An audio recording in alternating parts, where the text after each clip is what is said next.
Hello everybody, welcome to a brand new web series which I am entitling Loach's Perspective. I am of course Loach. If you don't know who I am, you can follow the description below with all the social media links and that kind of stuff to find out a little bit more about me. But essentially this is a new web series where I'm going to talk about something that either I feel very, very strongly about or something that's been in the news, a topic, we should say. Now, this is kind of one of those ones that falls into both of those categories. It's not going to be particularly long like some of the other ones might be. This is just something that's pretty fresh in my mind and I had the urge to talk about tonight. So it's kind of just a bit of an introduction as to Loach's Perspective. I do want your guys' feedback and stuff, so please post comments, subscribe and like and share and all that kind of stuff. You can always email me. Again, all that stuff will be in the description below, so just follow all that kind of stuff. So we'll just get straight into this.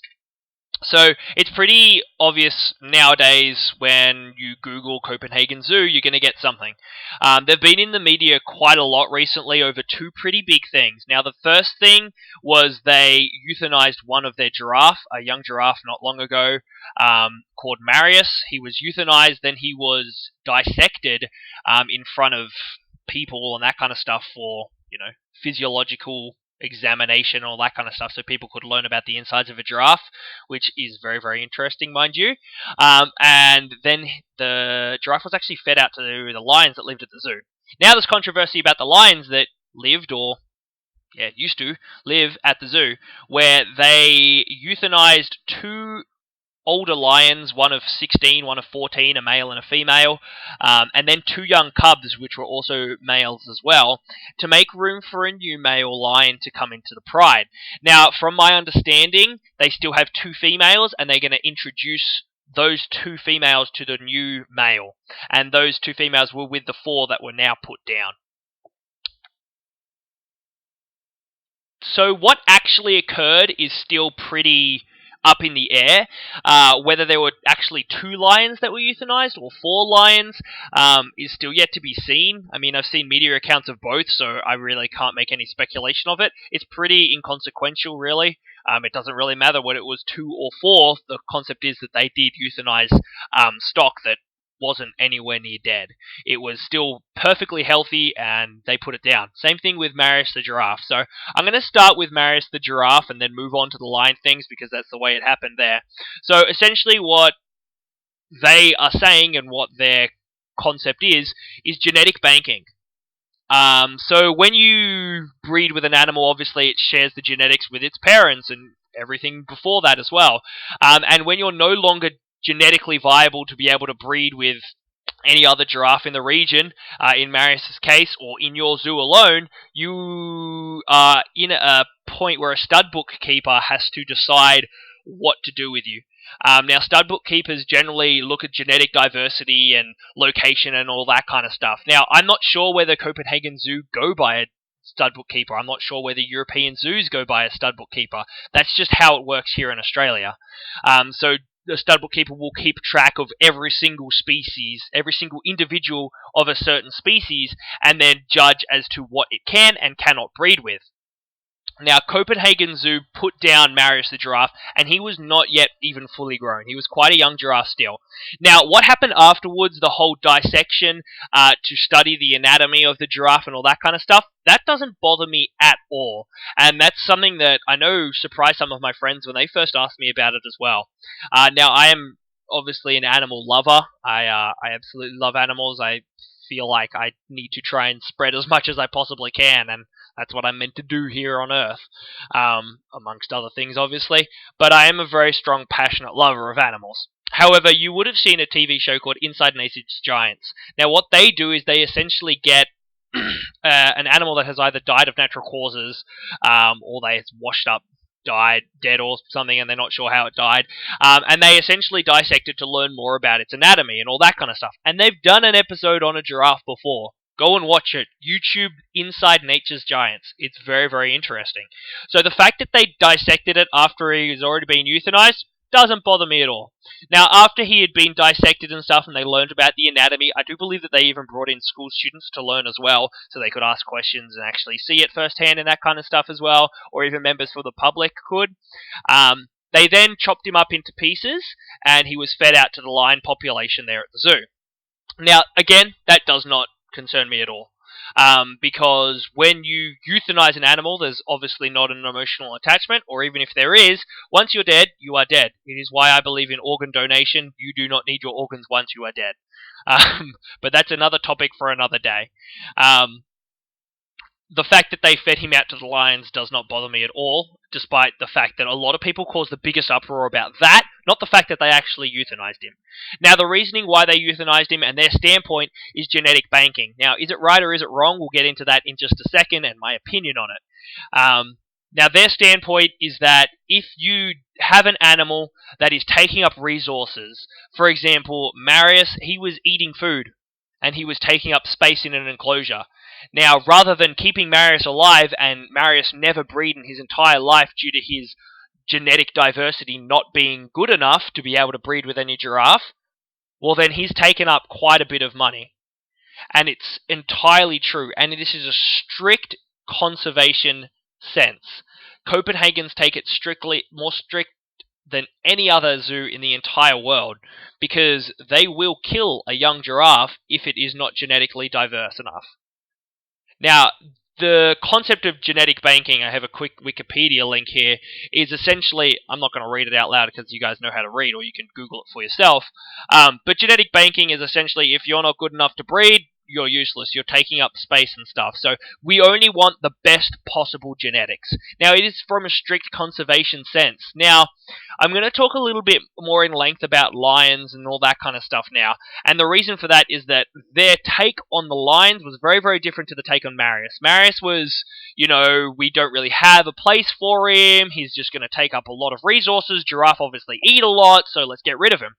Now, their stance on the lions is that this would have occurred anyway. And the reason for that is that they already have a new male. Now, he is in another enclosure, obviously separate from the group.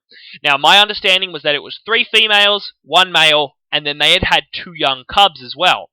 So what they did is they got rid of one of the eldest female because she has passed her potential breeding age. They got rid of the dominant male because you cannot introduce another dominant male into it. They're just going to fight and kill each other.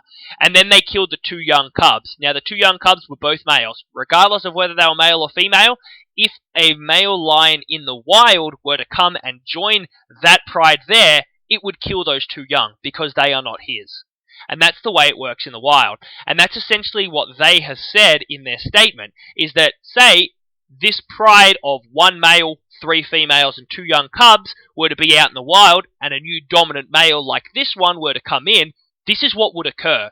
So all we've done is made it easier. We've put them down in a controlled environment, no pain, all that kind of stuff, rather than just recreating the wild where you just chuck them in, which is obviously highly unethical.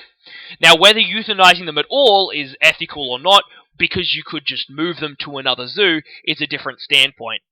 But the thing is, even moving animals to another zoo, that zoo then has to put in the resources, or if Copenhagen were to move them to a different enclosure, they're still taking up resources that could be used for breeding with good genetic stock.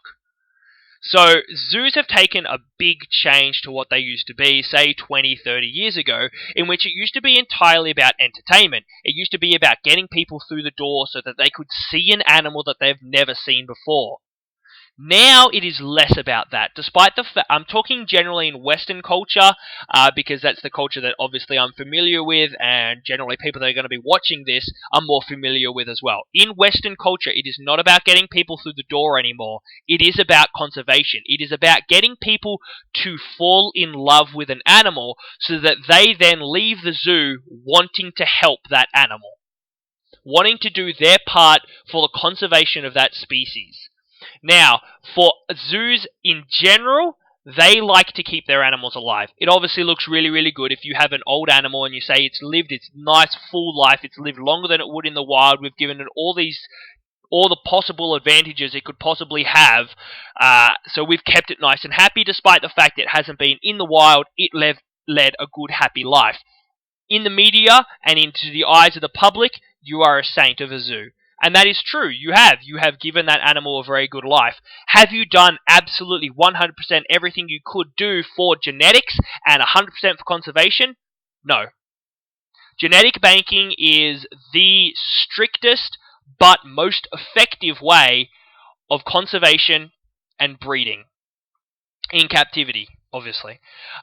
So being able to control exactly who breeds with who, and being able to 100% dedicate space and resources to just breeding and not keeping the animals alive past their breeding capabilities is a waste of resources. You need to put 100% of resources into genetic banking, and this is the standpoint of Copenhagen Zoo, and I'm sure there are other zoos around the world that do it as well. There are other organizations that do it around the world as well. However, these guys cop a lot of media because they're very vocal about it. They're not hiding it at all. Now, if every single zoo around the world did it and it became pretty common for everybody to do it, we would probably have a lot more animals. We would probably have a lot more of a genetic diversity that we'd be able to release a lot more into the wild.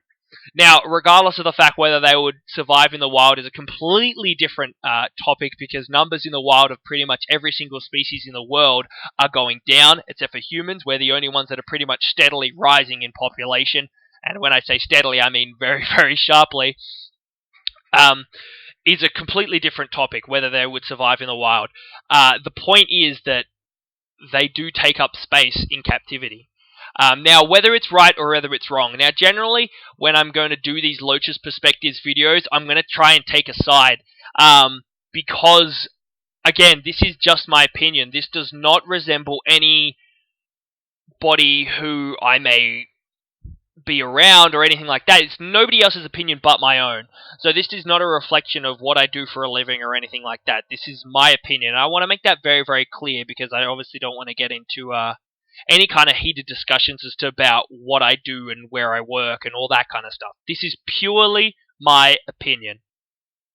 And I'm going to sit on the fence, because I cannot say that it is right for you to euthanize an animal. I'm obviously an animal lover, because that individual is an animal, the same way that we are animals. So who's to say that if you are against this, or if you are for this, you have to be against or for it when it comes to the human population as well?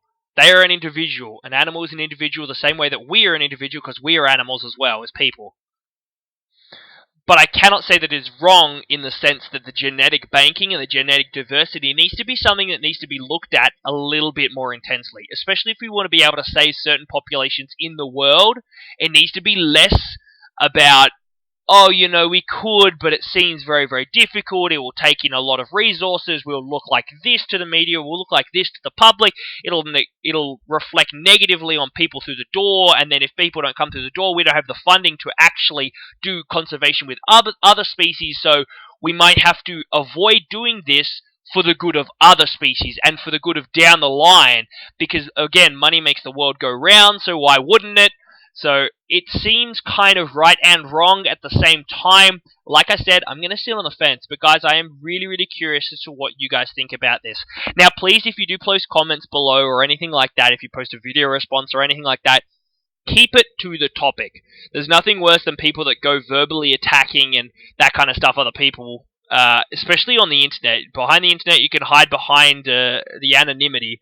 So if you wouldn't say something to somebody's face, don't say it on the internet as well. Let's keep it civil, but I'm more than happy to leave the comments open as long as they're staying civil as well.